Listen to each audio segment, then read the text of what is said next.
Welcome to Live Daf, your online Daf Yomi Shir. Shalom Aleichem, welcome back. Today's Daf Yomi is Kesubos Pevav. We are holding on Peheyam and Beis, 2 lines from the bottom of the Amud. Krevtei de Rav Nachman. Rav Nachman had a relative, an Isha who was married. Zavinta l'ksuvasa b'tevasano. So she sold the rights to collect her ksuba. She sold her ksuba rights to other people, b'tevasano, for a small token amount.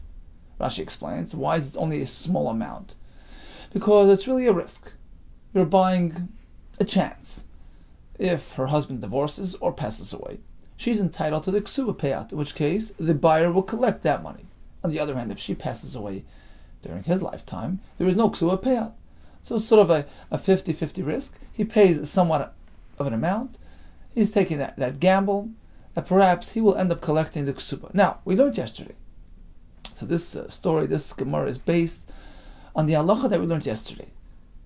That if one actually sells the rights of collection to his loan, suppose Ruvain has a financial claim on Shimon, who owes him $100. Ruvain sells that shtar chayv, he sells the rights to collect that loan to another party, to Levi. They do that all the time. Banks will take the mortgage that people owe them and sort of flip it over, sell it to another financial institution. So now, Levi is going to collect on that loan, but who is the actual Baal Chayv?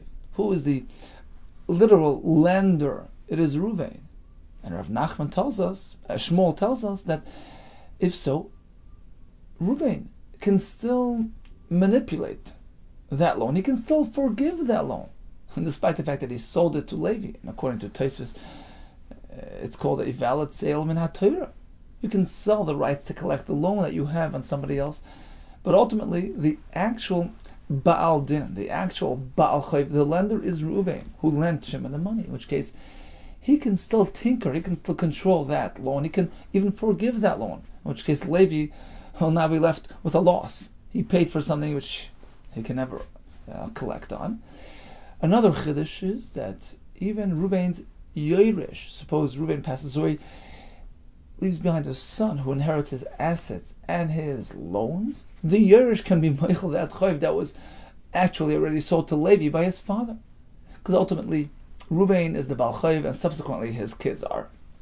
So now Rav Nachman's relative, this Isha sold her ksuba, Igarsha.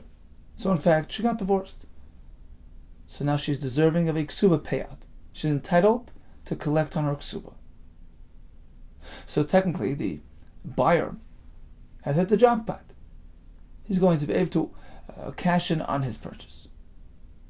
Ushchiva, now, she also passed away, and her daughter is sort of stepping into her shoes, meaning the husband owes the ksuba payout to the Isha, which now goes down to the daughter, who should really owe it to the buyer. Also, so the buyers came along, Katavi Libarta, they came and put a claim against daughter. Let us have the ksuba payout. Amalu Rav Nachman, so Rav Nachman spoke to the people around him, and he said, look, if she really wants to get out of paying that ksuba, if she wants to earn and keep that money, there's a very simple solution.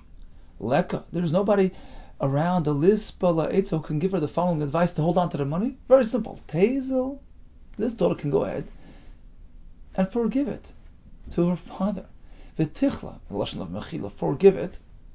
L'ksubasa de'ima, forgive the ksuba payout due to her mother, which will now go to her, the daughter. She just forgive that, give it away. L'gabi yavo, to her father.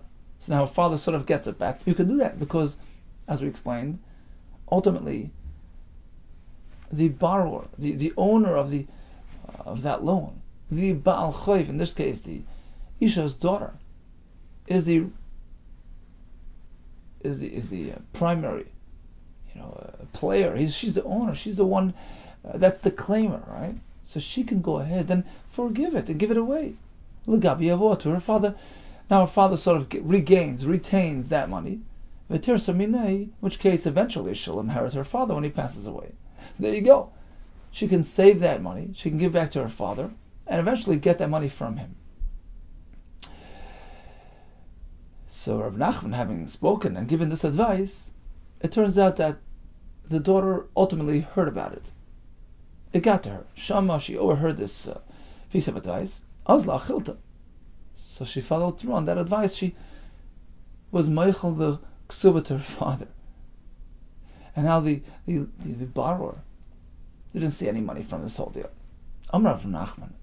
So he felt bad. What did I do? I interfered in somebody else's affairs. We behave like like those individuals who step into a courtroom and manipulate the judges. They represent the litigants and sway the judges one way or the other. That's incorrect. Well, why did I get involved in somebody else's issues? Asks the Gemara. So what was he thinking when he got involved? Meikara my sover, initially when he gave that advice, which allowed the daughter to sort of wiggle out of this deal. What was he thinking? Why did he get involved? And why did he change his mind later on? Answers the Gemara, Meikara sover, because initially he figured it's the right thing to do. Even though he's putting in his 2 cents and manipulating the arrangement, but it's his relative. It's a pasuk in Ishaya. Why may not? One should not turn his back. One should not ignore the plight of his relative. The fact is, this was his relative that he was trying to help. He has an obligation to come to the assistance of a relative. But ultimately he figured, this is different. Adam chashiv shani. When it's a prominent person, it's very different. You have to be extra careful. And Rashi says, because people will take it a step further and apply this idea even to a non-relative. So it's interesting that when it comes to a relative, you're supposed to do something extra, something beyond what you do for an ordinary person. And in this case, yes, you can even try to manipulate and sway and influence the proceedings in favor of your relative. Gufa, let's go back to the halacha. Amar Shmuel, if Reuben sells his tarchev to Shimon, I'm granting you collection rights on my loan. Reuben turns around and forgives that loan. Machal, it's over. Even the Yerush of Reuben has the right to be machal that loan. Amar Huna, Braid Rav Yeshua. So how does the buyer avoid coming up short? How does he ensure that he gets what he deserves? If the buyer is somewhat a wise man, Mikarkesh, he jingles, Zuzi, he takes some coins and jingles it, offers the seller a little extra bonus. To do what? To commit personally, to compensate him. If in fact he forgives the loan to Shimon, and he writes a personal shtar between himself and the buyer, this ensures that the buyer receives what he's supposed to get. Amar Meimar, listen to this. Sure, the seller can technically be moichel, but he's going to have to compensate the buyer. Man de don dina de garmi, according to the Tana Rabbi Meir, who applies a din de garmi. Garmi is a way of saying a grama, like causing a loss, bringing about a hefset upon the other person. It's stronger than grama, which is just a sort of remote control type of loss. I brought about in an indirect way that you should lose something. Garmi is stronger, it's more direct. He actually did something which brought about that causation. So in any case, according to the Shita, that holds the perpetrator responsible and obligated to compensate, well, in this case as well, Magbi Bey, he will obligate this seller who is Meichel, the Shtar Chayiv, in which case he directly caused this buyer a loss. Magbi Bey Dmei Shtar Malya, he has to repay the full value of the Chayiv, of the loan, which was now coming to the buyer. He has to repay all that.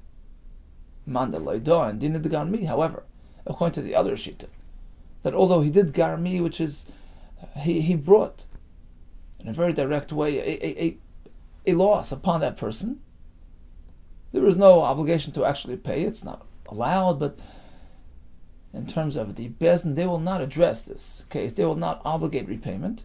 Magbi beit meyara ba'alma, in which case the buyer will not get much from the seller. The only thing he'll get is the paper value of that document, which is sort of like a joke. Rashi says he means this. He'll say, "Look, I owe you the paper. Well, guess what? What? You have the paper." So it's basically saying he's not going to compensate at all.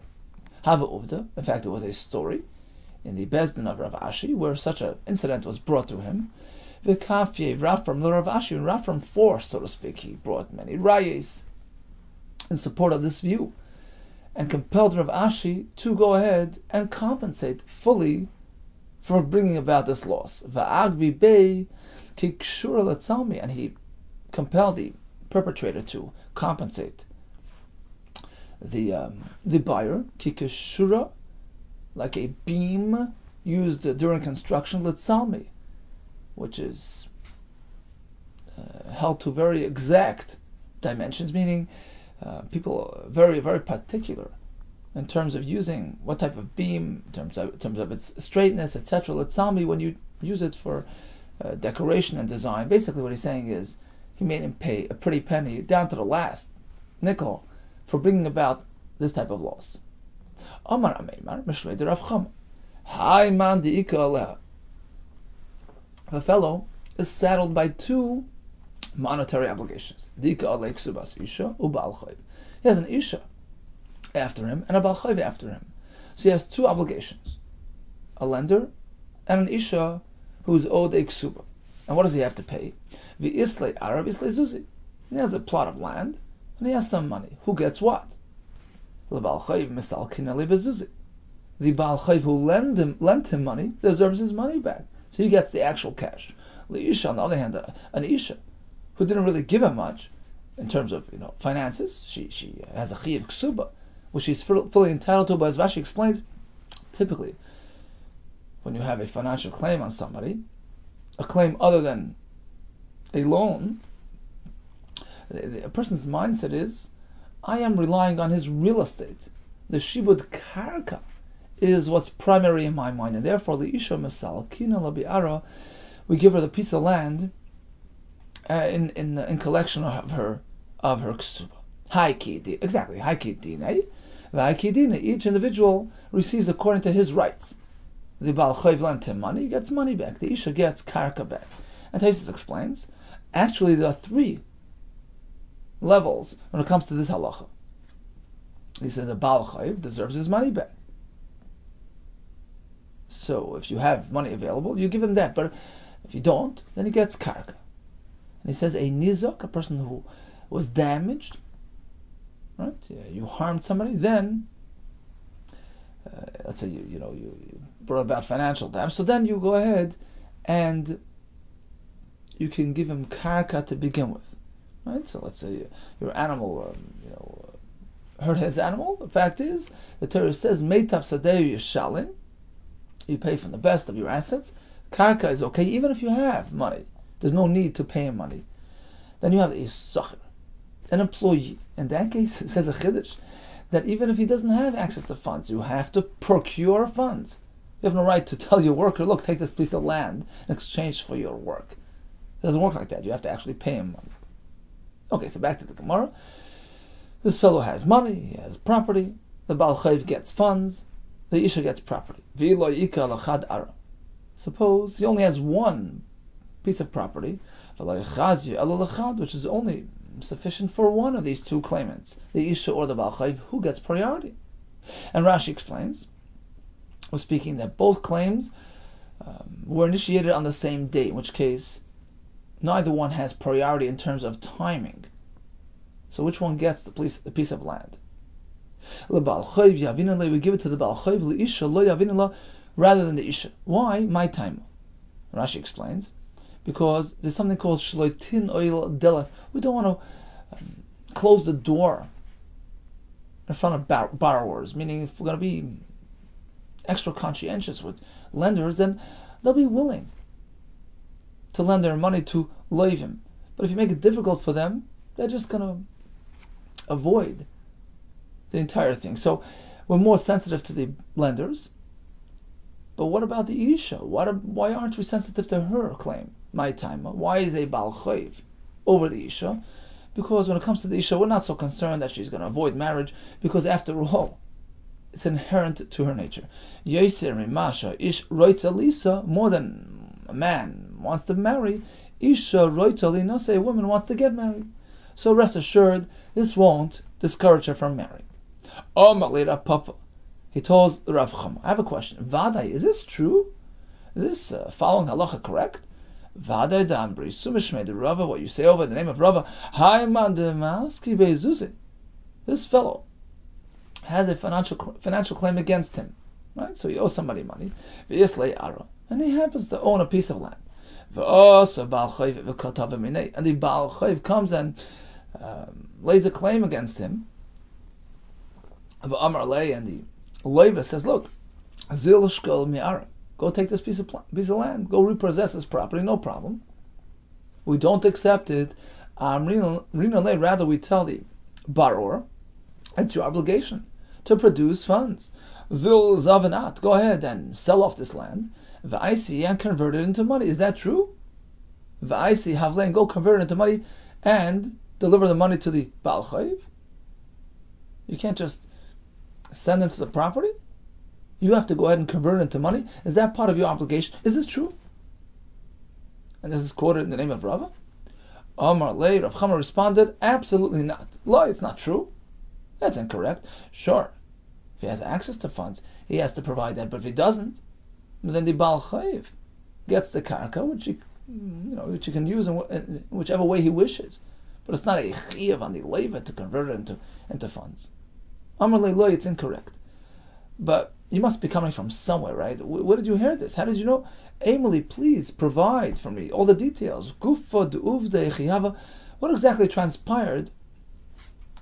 What was the story that you are referring to? Amar Le, so he told him like this. What happened was that a Baal Chayv approached a borrower. Can I please have my money back? No, I have no access to money. It so happens to be. He was laden with cash, but he claimed that the money belonged to a guy, and it wasn't his. Okay. It turns out that he really lost his money, and later on, when it came to be, he didn't have money. So he sort of was acting inappropriately, originally, way back when he was sort of wiggling away and avoiding his obligations. He was he was blaming, he was attributing, he was pretending that his money belonged to the guy. And therefore, in this case, Amar Leisi responded, yeah, that's not standard procedure. This fellow acted inappropriately by avoiding payment at the time when he had the money.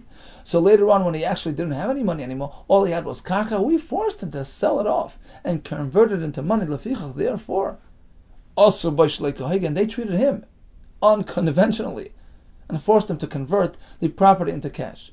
But that's not standard procedure. Typically, a Baal Chayv repossesses the actual land, and the leiva doesn't have to trouble himself by selling it and converting it into money. According to your shita, which is presented in the Sugya and Gemara and Erechim, you tell us like this: the Amris, Priyas Baal Chayv mitzvah. You say that a Baal Chayv who pays back his loan is actually in fulfillment of a mitzvah. Which mitzvah? Says Rashi, 3 lines from the bottom. Priyas Baal Chayv mitzvah, mitzvah olav lifroya chayv. There is a mitzvah to repay a loan. Aside from the financial obligation, he's in fulfillment of a mitzvah ula ames dvarav, by actually fulfilling and staying true to his word. D'chsiv hein shochat tzedek, right? Hin tzedek hi alach. So the drasha is hin, means the yes that you said, your commitment should be kept to. She hey hein shochat tzedek v'lav shochat tzedek. Your words, your yes, your no, your commitments should be lived up to. So repaying a loan is a mitzvah. Back to the Gemara. Having said that, what about if he refuses to do that mitzvah? Amar, he says, Lo nichali the avid mitzvah. You know what? I'm not interested in doing that mitzvah. What do we do about it? He owes the money. We try to get it back. But do we take it a step further? Amar le, he responded 100%. It's like any other mitzvah which we force you to do. Tanina, we have a brisa. When do we give a person 39 malchus and only 39? When he transgressed, when he violated a mitzvah loisase. So he gets 39 malchus. But if he neglects a positive mitzvah, for instance, they're telling him, some say it's specific to Bezdin Mumchen. I tell him, look, it's Sukkot. Why are you eating outside of your sukkah? I say sukkah, quickly get a sukkah going. He ignores. Lulav, go get a lulav. And he doesn't do it. In this case, there's no limit to the means that we use. We strike him until he even dies. Rashi says on top, we know for a fact he has the ability to fulfill that mitzvah. He can go sit in the sukkah, he can shake a lulav. In this case, he has funds that he can access to repay his loan. We force him to do it. So that's the answer to your question. It's a mitzvah, but it's not voluntary. We can actually compel him and force him to follow through.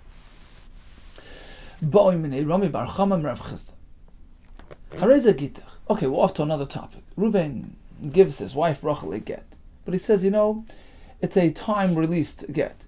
I'm giving you the get now, but it only takes effect after 30 days. So it's sort of a condition. It will happen after 30 days. And Tosfos adds, I was speaking that he said the word me'achshav. I'm giving it to you now, but it will only take effect after 30 days, retroactive to now.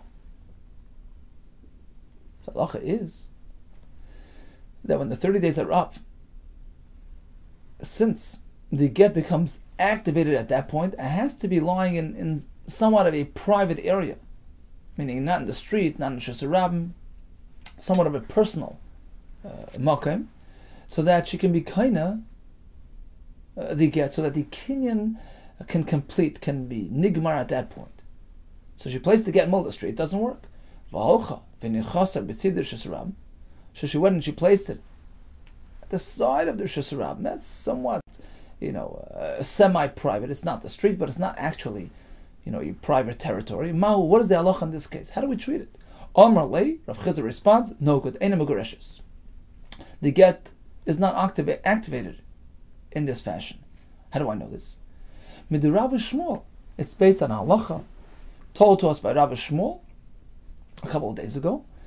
The Rav Shmuel Damar Tavai, they both tell us this is regarding the halacha of being toifes, of taking possession of metaltalin, items belonging to orphans, to Yisomim. Typically, you can't collect your choiv by extracting metaltalin from Yisomim, but let's say you actually spotted some items in the street. You can take possession of those items because, after all, the loan is coming to you, it's owed to you, and you're not actually expropriating items from the Yisomim directly. You're not accessing their domain. You're taking it from the street, in which case it's not their possession at this point. It's owned by them, but they're not actually holding it. That's a sugi we discussed in Apei Daled, but it only works if it's in a public area. So Rav and Shmuel both tell us, Vahu, when does this work? Provided shetzvurin u'munach mishas Rav, they're piled up and lying in the street. That's a public area, and therefore it's not considered in their possession.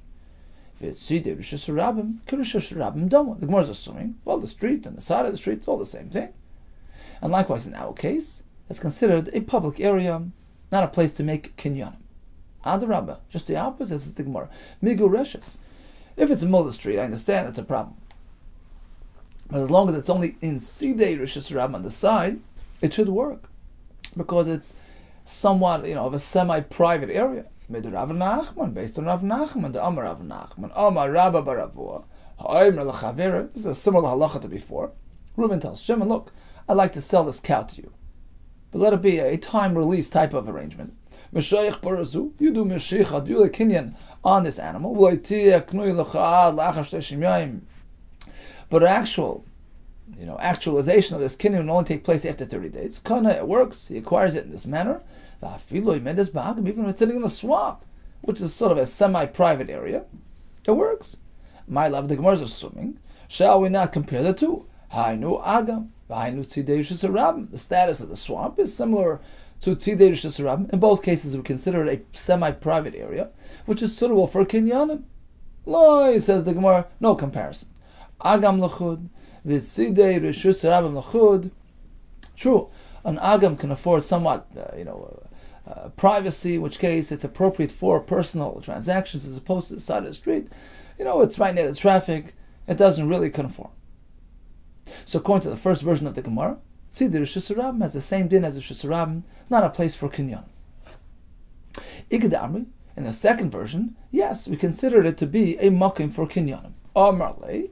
So regarding the question of making a kinyan or completing a kinyan on the side of the street, Amarle, he said, sure, it works. Migoreshes, in the case of the get, the kinyan, the acquisition of the get, gets completed and she becomes migoreshes when the get is lying in that type of location. How do I know? Midar Rav Nachman, based on Rav Nachman's halacha, that you can complete a kinyan with a cow when the cow is situated in a swamp, when the kinyan is meant to be activated.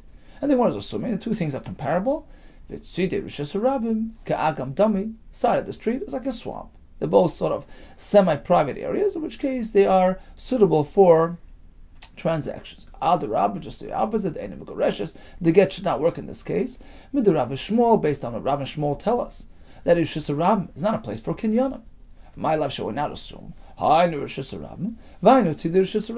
street, the side of the street, is all one in the same area, in which case it's not suitable for kinyanim. No, says the Gemara, it's not really comparable. Rishus harabim l'chud, true, the middle of the street, that's not a place for kinyanim, there's nothing private about it, and therefore you can't perform a transaction. But tzidei rishus harabim l'chud, the side of the street, that's a different story.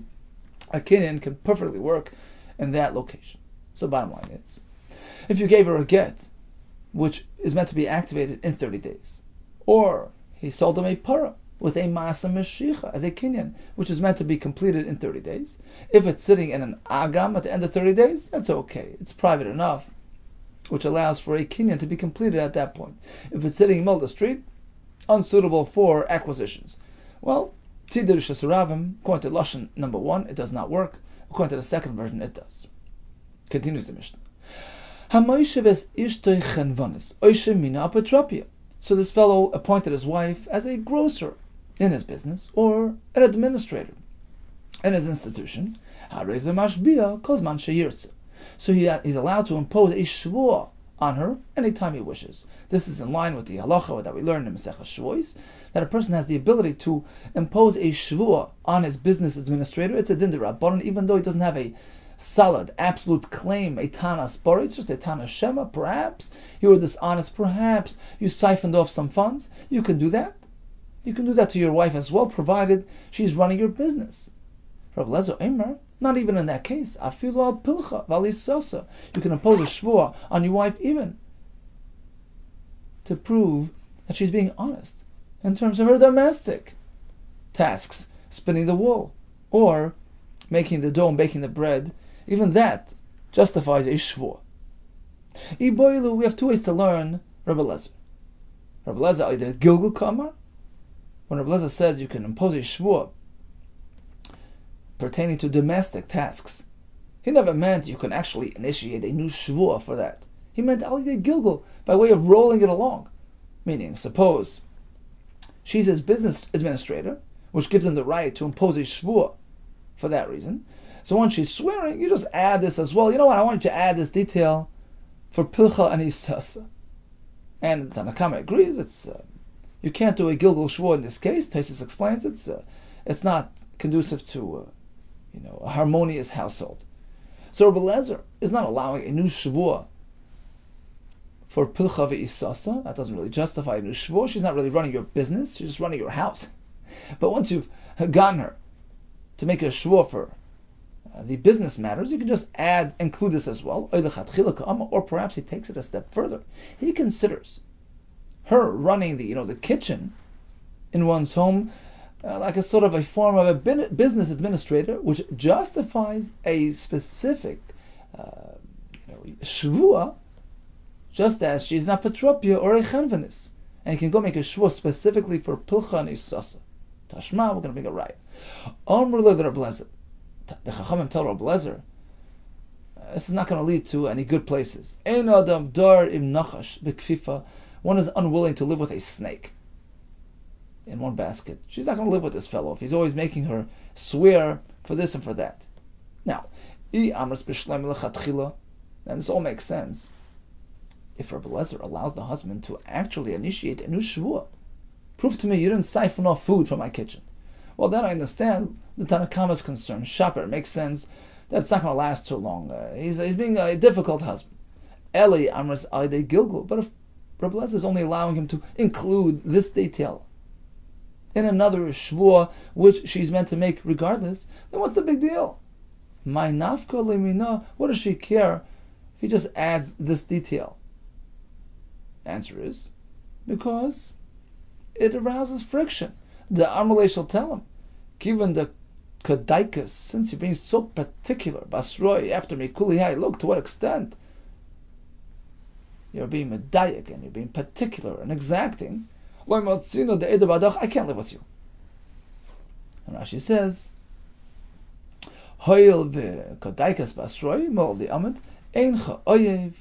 you have no positive feelings towards me, you have no trust in me. I have a hard time living with you. Marriage is based on trust.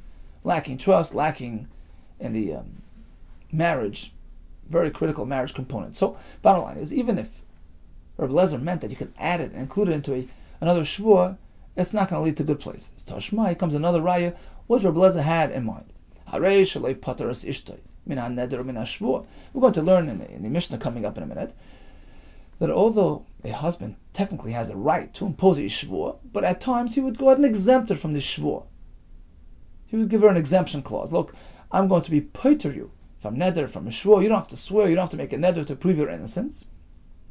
So this fellow did not, right? He did not give her that exemption, in which case he retains the right to impose a shvua on his wife. And in fact, he appointed her as a grocer, a shemina patropia, or administrator. He has a right to make her say a shvua whenever he wishes. But let's say he did not hire her as the grocer in his business or the administrator. She's just tending to basic domestic tasks at home. She's running the kitchen, etc. In that case, he has no right to make us swear. That's the Tanakam. Rabbi Lezer, no. Even though he did not give her a formal position in his business, she's just running the house. He still has that right to impose a shvuah on her. Why? Because she's still serving in somewhat an administrator role. You don't have any isha. Give me an isha who's not considered an apotropos. She runs the home. She spins the wool. She bakes the bread. That's considered a form of an apotropos. You're running the house. You're a kitchen manager. In which case the husband can initiate a shvuah.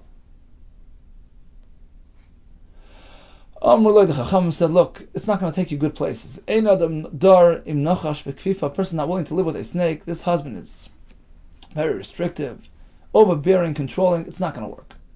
Bottom line is, we have a conclusion on our question. It's pretty clear from Rabbi Lezer's wording. It's not just about including this shvuah in a different shvuah. Rabbi Lezer clearly says that this type of activity, this type of involvement in one's household is considered a form of administrating, a form of an apotropa which justifies, which allows, which enables a husband to be mashpia his wife. And on that the Chacham disagree. You're going too far. You can't apply a shvuah in this case. In any case, we have a conclusion to our question. Okay, now we get to the exemption process. Kosavlo. So the husband committed in writing to his wife as follows: even though technically I am empowered by the Chachamim to impose a shvuah on you, but I'm going to go easy on you. Neder or shvuah ein li alayich. I'm not going to impose these things on you. So he has to follow through. He has to keep his word. He can't make her make a shvuah. But this exemption is limited to herself. Aval mashbiahu es yarsha. But he can impose a shvua on her yerush, on those that come on her behalf. Suppose she passed away after divorce, in which case she was entitled to the ksuba. He divorced her. She's meant to get the ksuba. She passes away. Her yerush is coming to collect the ksuba. He has to prove that he's deserving of the ksuba. He's going to make a shvua. My mother never told me otherwise. She never instructed me. She never told me that the ksuba was paid up. So the husband has the right to be mashbi'a the yerush. He never gave the yerush an exemption, only the isha, not the yerush. Vesabar and b'shusa, likewise, her buyers, suppose she sold the ksuba rights, the husband can impose a shvua on them to prove that they can rightfully collect the shvua. We're going to have many variations of this halacha. Basically, the one who gets the exemption, fine, but otherwise, the neder and shvua kicks in. Neder or shvua ainli alayich val your shayich. I'm exempting you and your extension, your yerush, valabar b'shusech, your buyers. In that case, eino yachal ashbia loihi v'lo yerusheh v'lo yasabar b'shusa. He can't throw a shvua her way or impose it on her yerush or her buyers. Aval, but that's only specific to himself. I am foregoing my right to impose a shvua. Aval yerushav, but suppose the husband passes away and has a yerush. The yerush is not bound by his father's commitments. Aval yerushav, but his yerush, they can go ahead and be mashbiya. Yerushav mashbiyin oisa, ves yerusheha, ves abar b'shusa. His yerushim have the right to impose a shvua on the isha, her yerushim, and her buyers. But if he says neder shvua ainli v'loy li yerushai, I am removing the ability to impose shvua for myself, from my yerushim, from my buyers, and it pertains to yourself, to your yerushim and your buyers. In that case, everybody's exempt. So not the husband can make the shvua, can impose a shvua, not himself, neither his yerushim, the ones that come on his behalf, and they can't impose the shvua on her or her go-betweens. Now, let's go back to the basic case. The husband exempted his wife from making a shvua to himself, but now that he passed away, the assets are now transferred to his kids. They're not bound by that obligation unless the father actually expressed that clearly, in which case he sort of added a t'nai, a condition to the Yerusha. I'm only passing it on to my kids. With that condition, it's sort of a limited ownership. You can have my properties, but you can't impose a shvua on my wife. But in absence of that claim, husband told wife, I will not impose a shvua on you, but he did not discuss his relatives. In which case, technically his kids can impose a shvua on his wife after the father's passing, if they have some sort of claim against her. So now, after her husband passed away, she went straight from his grave back home and was no longer involved in the family business. She went back to her in-laws, meaning she went back to her husband's home, but she wasn't involved anymore in the family business. She was not administrating the property. There's no justification for imposing a shvua. So the kids can't impose a shvua. No, what for?